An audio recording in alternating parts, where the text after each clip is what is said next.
Welcome to my Hardcore Justice Review, ladies and gentlemen.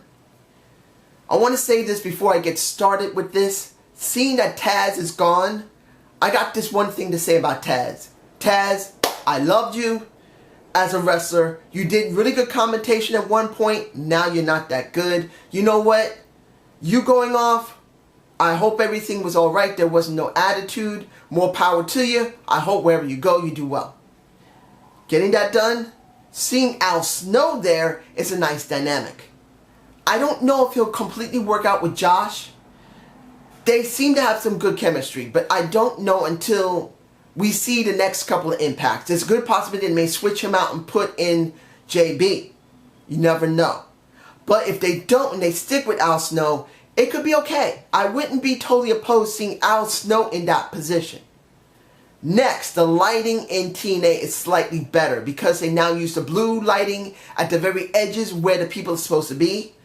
If they do this in every arena, I would wish they would raise the regular lighting a little bit more to allow us to see some more of the people in the back. If they have that balance of making the lighting in the back as it is, and then bring up the lighting just slightly more, I think I can't really know what type of word, the ambiance of the arena would feel much better, of the impact zone itself. Now, let's get this started. I'm not going to talk about absolutely everything, but I'll try to talk about the things I felt was the most important. First thing, EC3 and Mr. Anderson. Last week I watched it and I loved seeing EC3 try to become TNA World Heavyweight Championship champion. Forgive me if I seem a little botchy. I'm kind of on the medication and my head is still hurting from my allergies. I'm sorry. But seeing that he's trying to become World Heavyweight Champion through politics was actually nice. And now this week, Mr. Anderson wants to go after his streak. I'm alright with that. Because Anderson's a good talker. EC3's a great talker. Tyrus does no talking whatsoever. And I'm alright with that. Let them go off on that tangent for a while. The next thing I'm going to talk about is the title match for the Knockouts with, excuse me, oh, my allergies are messing with me today. And that's Brooke versus Terrence Terrell and the Dollhouse in tow. I'm going to say this. I am incredibly happy that Terrence is a heel. She is. Because as a face, she would have had to come from the bottom up. She would have had to lose that title. I'm being honest here, and I know maybe one or two people literally said to me on my comments, dude, she needs to be a face to beat Kong. She has to. I'm saying no. Look, if you wanted her to really be over with the crowd, she has to lose, even if they don't believe her right now, if she could win. Because she really is an underdog type of character as a face. She is. She wants to show how great she is, but with TNA in the condition it's in, how can you show how great you are when you're already on top? There was not really great opposition, not because the women were all bad, it's just that there was just not enough women to do the work. And you have one really strong woman and a Kong, but she isn't on the top, and the person that really needs to get over needs to come up from the top. You know what I mean, she has to go up to the top. But seeing her as a heel, she could stay on top with no problem. And when you see the ending of this, when she did win, and Gail Kim comes out with Kong, now you have another faction dealing with TNA. We have men factions, now we have two women factions, pretty much. Two women. Maybe Brooke will be involved in it, maybe. I know that's almost all the women there. Let's be honest. TNA needs more women, please. Sign like 4 more women, TNA. Then you can have a faction, and then you can actually work with the championship title. You having a faction that does whatever kind of silliness, but then you can have serious feuds for the title while that's going on. I'm just saying. Now, since I did bring in this, I'm going to say this. When it comes to the Hardys and Davey Richards versus the Evolution, I don't really care about it.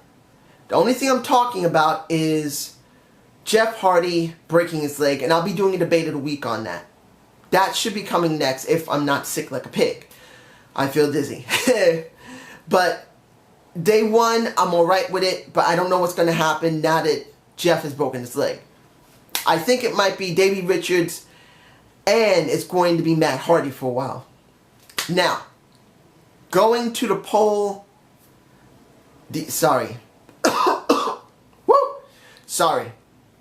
The pipe on the pole match with Drew and Low-Ki, I did like it. I do believe that Drew and Low-Ki could have had a feud all by themselves. I kind of wish they hadn't dragged in the BDC. But I understand the reason why, because they wanted to give Eric and Micah a reason to come in.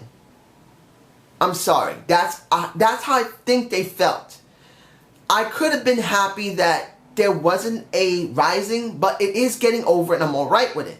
But I do believe Drew and Low-Ki could have had a feud all by themselves, and they should have a feud all by themselves, because seeing Low-Ki get his head cracked open, well, on the side, cracked open by Drew, actually is great storytelling. When you see the ending of it, and you see that the BDC beats down the Rising again, you think, well, the Rising really needs an extra partner. And this is a person I think they're going to go for. The X Division match with Mandrew, with Spud, with Kenny King, who won.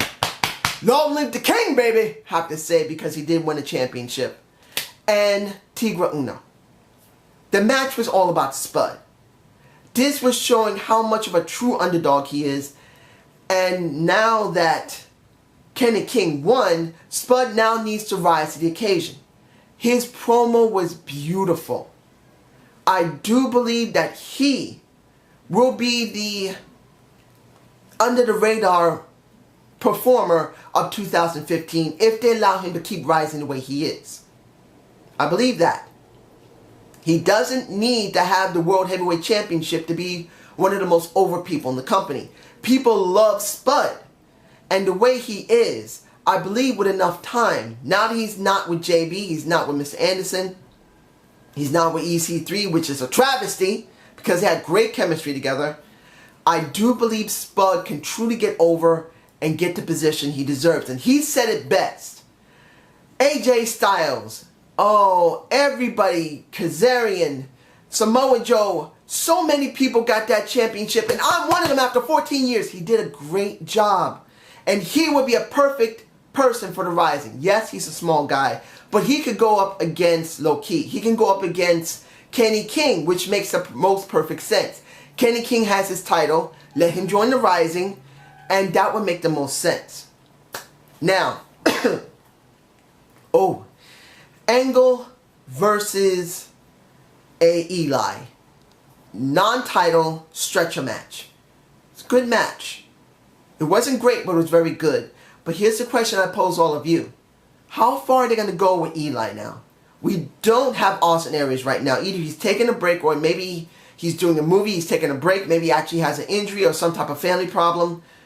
The same thing for Bobby Lashley. He's not there. Maybe he's going to train for MMA, UFC. You never know. Essentially speaking, there are very few people to challenge Angle. So now we have Eli there, and I doubt this is going to be over quickly. It's just not going to be over very fast. And that worries me.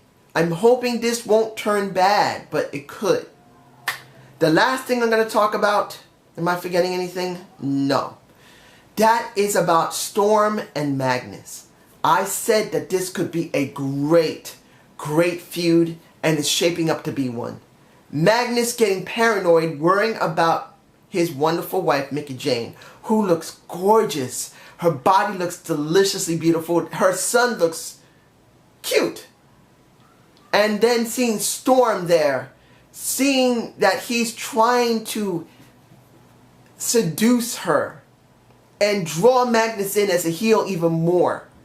Sooner or later, Mickie Jane, if I'm correct, may not turn on Magnus, but it's going to be conflicted because the way Storm is acting is not 100% heelish. It's very twisted, but it's not. He's using the truth and making the truth screw with Magnus and screw with Mickie Jane, which is perfect. He's doing such a wonderful job. He is truly the best heel they have in the company. He is. And I am hungry to see how far they're going to go with this. But how was the Hardcore Justice pay-per-view? Very good. But I'm not sure if I'm happy to see them go away from pay-per-views. They really need money right now. They need to bring more people in. And if they go back to pay-per-views, they could make extra money, because this isn't Spike. This is Destination America. I think Destination America will even sponsor them even more than Spike ever could. But tell me how you guys feel. I'd like to know. So I hope you enjoyed the Zane View. Please give me a comment below. I'm very sorry that this is 3 days late. Next to really having bad allergies, as you can see. My computer died. I had an old Dell that I overworked pretty badly, and it died on the 29th. And I tried to replace it.